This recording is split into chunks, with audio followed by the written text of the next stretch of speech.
जनता national conference जनाब फारूक साहब, जनाब फारूक साहब, जनाब उमर साहब, सकीना यतू जी, सकीना यतू जी, प्यारेलाल शर्मा जी।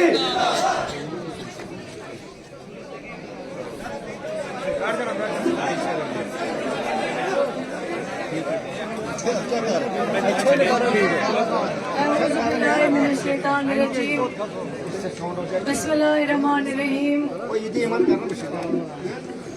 मेरे भाई और आपके हर दिल अजीज लीडर, यहाँ के ऑनरेबल एमएलए जनाब प्यारेलाल शर्मा जी, उसके अलावा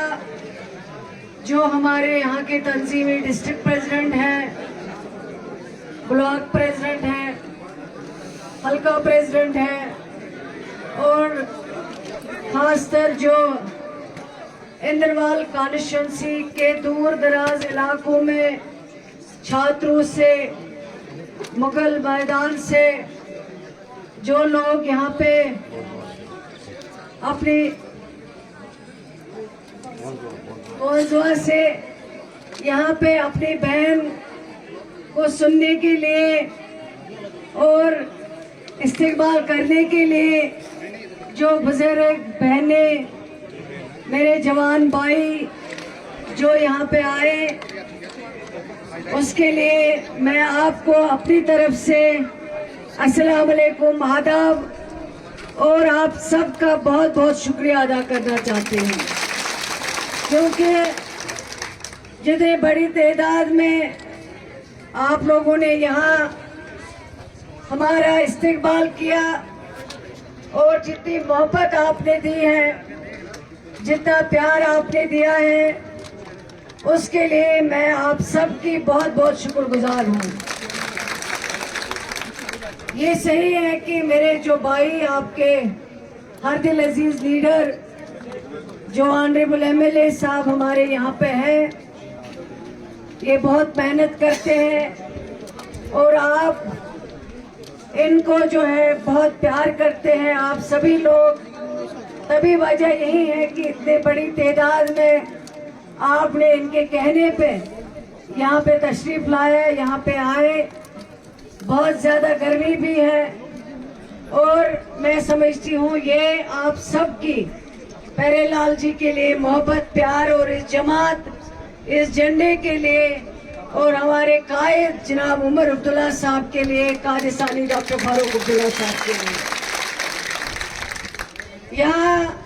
सबसे पहले मैं उन फैमिलीज के साथ अपना ताज़ियत करना चाहती हूँ जो अभी हाल ही में दक्षिण गाँव में या बाकी जितने भी इलाके दूर दराज के यहाँ हैं, जहाँ पे अभी हाल ही में क्लाउड बर्स्ट की वजह से काफ़ी ज़्यादा नुकसान हुआ और कई जानें भी ज़ाया हुई, उनके लिए हम यही दुआ करते हैं कि अल्लाह ताला उनको मग़फ़िरत करें और उनको, उनकी फैमिलीज जो हैं उनको सब्र अता करें। और आपने देखा अभी हाल ही में खुद ऑनरेबल चीफ मिनिस्टर साहब जो है वो कई इलाकों में पैदल चले और उन लोगों के दुख और दर्द में वहाँ पे शरीक हुए। और मैं समझती हूँ कि ये एक बहुत बड़ी बात होती है कि रियासत जम्मू कश्मीर के जो लीडर हैं, जो कायद हैं, जो वजीर आला हैं, वो अपना काम छोड़ के उन दुखी लोगों के पास पहुँचे और उनको वहाँ पे हमदर्दी का इजहार किया है। ये एक बहुत बड़ी बात होती है। जहाँ आज इस दूर दराज इलाके में आपके पहुँचना, मैं यही बताऊंगी कि पिछले 2 साल से इन 18 महीनों में रोज आपके ऑनरेबल एमएलए साहब जो है मेरे दफ्तर में पहुंचते थे, बोलते थे कब इंद्रवाल आपको चलना है, कब आपको छात्रू आना है। और मैं इनको रोज बोलती थी चलेंगे, कोई बात नहीं, आप फिक्र मत करो, कोई डेट जो भी मुझे डेट होगा मेरे पास, मैं उस दिन आपको जरूर बोलूंगी और मैं जरूर आपके कहने पे उस दूर दराज इलाके में आपके जो लोग हैं, आपके जो मुश्किलात हैं वहाँ पे, उनको सुनने के लिए मैं ज़रूर आऊँगी। और अल्लाह का शुक्र है कि ये डेट जो हमने मुकर्रर की थी कुछ 5-6 दिन पहले, मैंने अपने भाई से वादा किया था कि मैं इंशाल्लाह 18 तारीख को पहुंचूंगी। और अल्लाह से मैं दुआ करती थी कि मौसम अब ठीक रहना चाहिए, मैं यहाँ आपके बीच में पहुंच सकूं। लेकिन अल्लाह का शुक्र है कि मौसम अच्छा रहा और हम सब जो है आपके बीच में यहाँ पहुंचे। उसके लिए मैं सबसे अल्लाह ताला का शुक्रिया पहले अदा करना चाहती हूँ। मुश्किलें बहुत है, उसमें कोई दो राय नहीं है, आपकी परेशानियां बहुत हैं,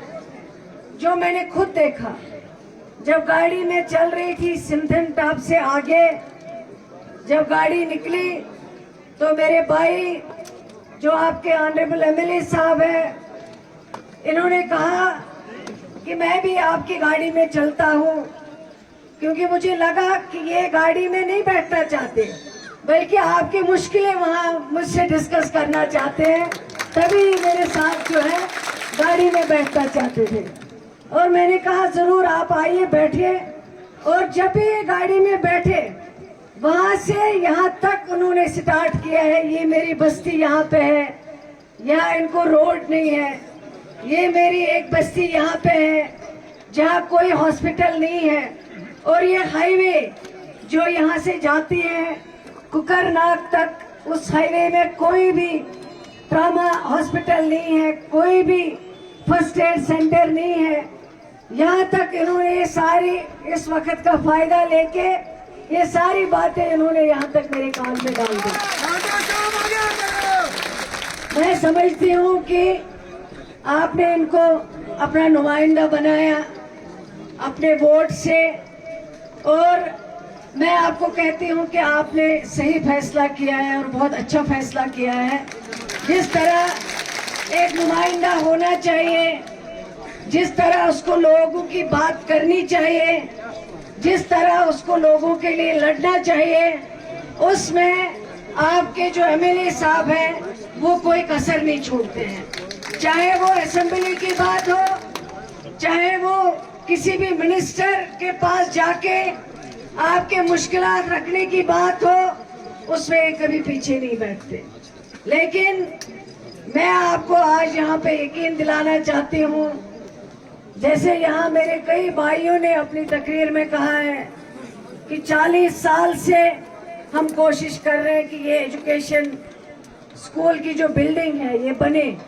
लेकिन हम नहीं बना पा रहे हैं। लेकिन इस सरकार की कोशिश है, जिस सरकार की क़ियादत जनाब उमर अब्दुल्ला साहब कर रहे हैं, और 18 महीनों में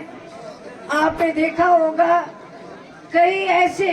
हजारों बिल्डिंगें जो पिछले 30 साल 40 साल में नहीं बन पाई थी, और वह आज इस सरकार के दौरान कुछ तो कंप्लीट हो गई है, कुछ तो चल रही है अभी, और कुछ के अभी फाउंडेशन स्टोन डल रहे हैं, और इंशाल्लाह इन पे भी जल्द काम शुरू होगा और ये बिल्डिंगें भी जो हैं जल्द तैयार हो जाएंगी। आपकी बात सही है कि पिछले 50 वर्षों में या 40 वर्षों में, मैं इनको प्यारेलाल जी को गाड़ी में सुना रही थी, मैंने कहा है कि ये इतना दूर दराज इलाका है, जब मैं नजर मार रही थी तो मुझे अपना इलाका याद आ रहा था, और ये इलाका भी बिल्कुल मेरे इलाके से मिलता है, कोई ज्यादा फर्क नहीं है। मैं इनको कह रही थी कि जब मैं एमएलए बनी और मेरे इलाके में जो मेरे मरहूम वालिद साहब थे, इतू साहब, इन्होंने यहाँ पे भी हायर सेकेंडरी दी है और 2 किलोमीटर के बाद भी हायर सेकेंडरी दी है। तो मैंने कहा मुझे लगता था इस इलाके में भी वैसा ही होगा। कहते हैं लेकिन यहाँ ऐसा नहीं है, यहाँ दूर दूर तक पैदल जाना पड़ता है, जिसकी वजह से माँ बाप इनसिक्योर फील करते हैं, उनको डर लगता है कि खासकर बेटियों को हम पैदल 3-3, 4-4 किलोमीटर कैसे भेजेंगे। लेकिन मैंने इनसे यही गुजारिश की है, मैंने कहा आप एक लिस्ट दे दो, जहाँ जहाँ हम इनकी मदद कर सकते हैं, जहाँ पे जरूरत होगी वहाँ ये सरकार जो आपकी अपनी सरकार है, इस सरकार के दौरान वो फैसिलिटी हम चाहते हैं मिले, ताकि आपके दरवाजे पे आप तालीम हासिल कर सके, आपको कहीं दूर न जाना पड़े। उसके लिए इंशाल्लाह जहाँ पे हायर सेकेंडरी जरूरत होगी, जब भी कैबिनेट फैसला करेगी कि अपग्रेड हमें करना है, और इंशाल्लाह सबसे पहले इस इलाके का ख्याल रखा जाएगा। और जो आपने यहाँ पे डिमांड दी है हायर सेकेंडरी हाई स्कूल्स के बारे में, वो इंशाल्लाह हम जरूर पूरा करेंगे। उसके बाद यहाँ ऑनरेबल एमएलए साहब ने कई बार कहा है कि यहाँ इनके पास पीएचसी है जो बहुत पुराना है, जिसमें आज के जमाने के फैसिलिटीज नहीं अवेलेबल है। वहाँ कोई टेस्ट नहीं हो पाता है, डॉक्टर्स की वहाँ कमी है। लेकिन मैंने इनको कहा है कि इंशाल्लाह ये जो आपका पीएचसी यहाँ पे है, उसको सब डिस्ट्रिक्ट इंशाल्लाह हॉस्पिटल बनाएंगे, ताकि दूर दराज इलाके में आपको ये मुश्किल मैडम सकीना यत्तू साहिबा, जनाब मैडम सकीना यत्तू साहिबा, जनाबे डॉक्टर फारूक अब्दुल्ला साहब, जनाबे उमर अब्दुल्ला साहब,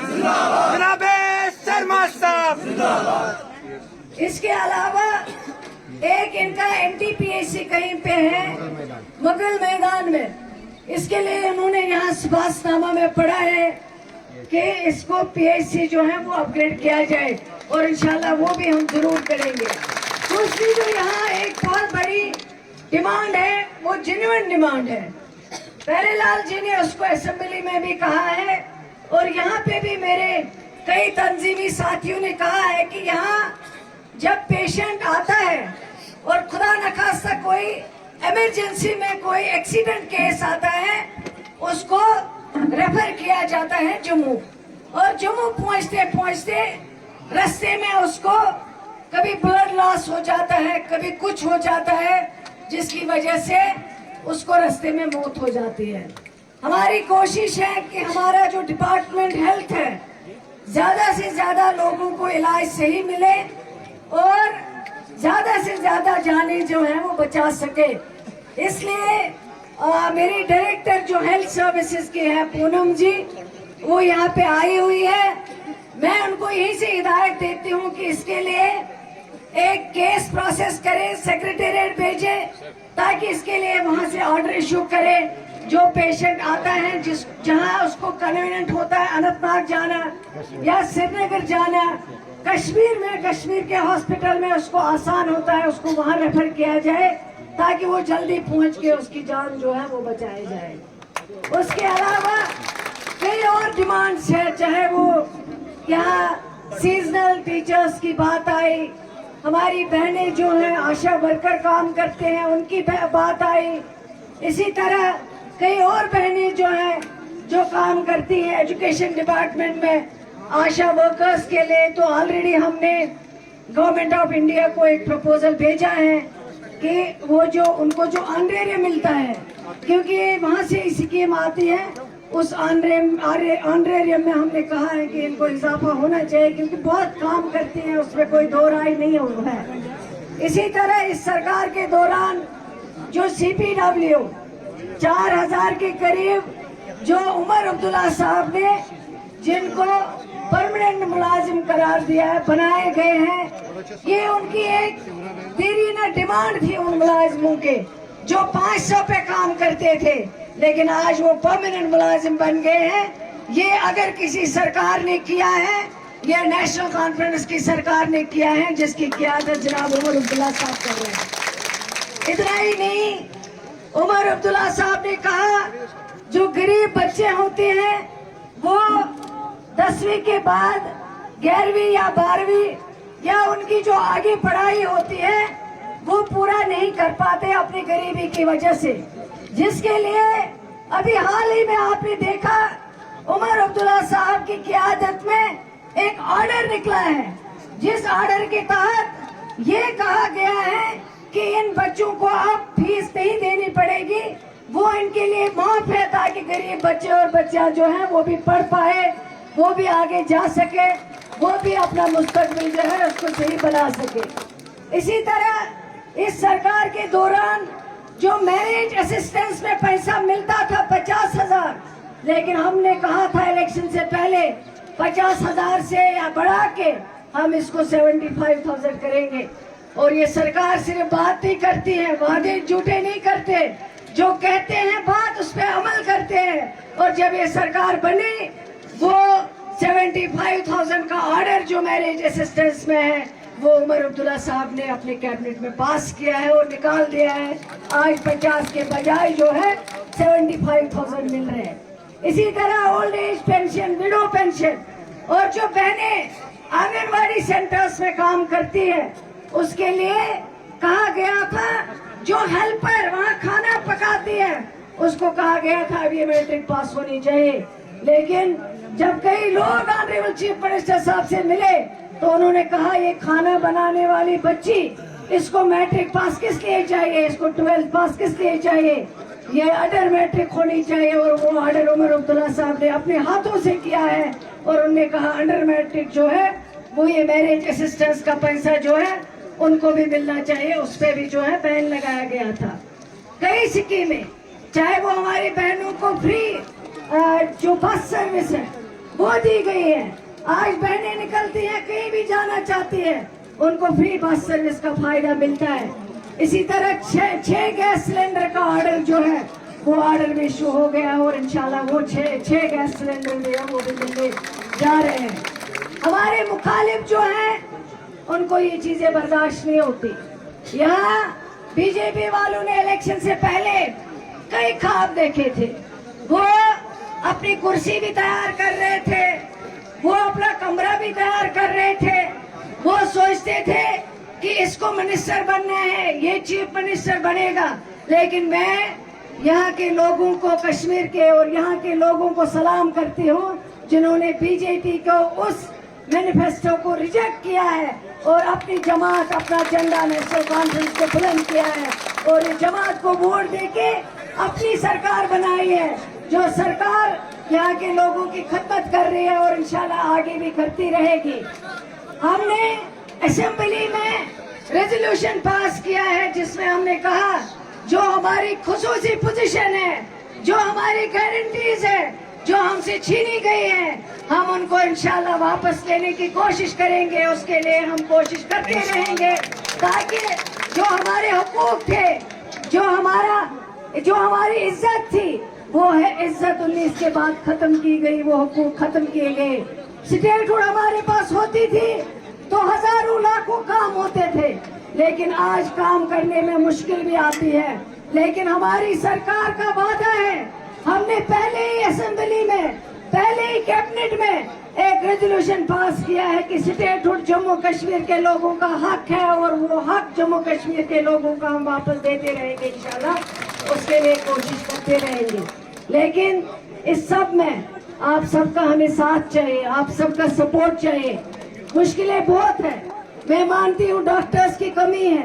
लेकिन ये कमी आज की नहीं है, ये कमी हमें विरासत में मिली है। लेकिन मैं ये नहीं कहती कि हम इसको ठीक नहीं करेंगे या नहीं करना चाहिए, हम इसको ठीक कर रहे हैं। पिछले 18-19 महीनों में हमने 500 नए डॉक्टर्स लगाए हैं, हमने आज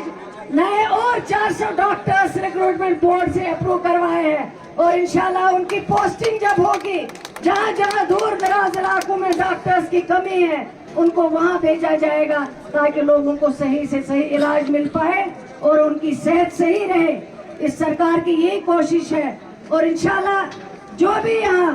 सुभाष स्तंभ जितने भी पढ़े गए और जो मेरे अपने हाथ में लिए हैं, मैं आपको यकीन दिलाना चाहती हूँ इंशाल्लाह उन सुभाष स्तंभों पे जरूर काम किया जाएगा और जो आपके मुश्किलात है, जहाँ जहाँ आपको जरूरत है, वो मसाइल हम हल करते रहेंगे इंशाल्लाह। हमारी कोशिश यही है, हमारी कोशिश यही है कि हम आपको डोर स्टेप्स पे हर फैसिलिटी पहुंचाए। और मैं आपके जो ऑनरेबल एमएलए साहब हैं, इनको अपनी तरफ से शुक्रिया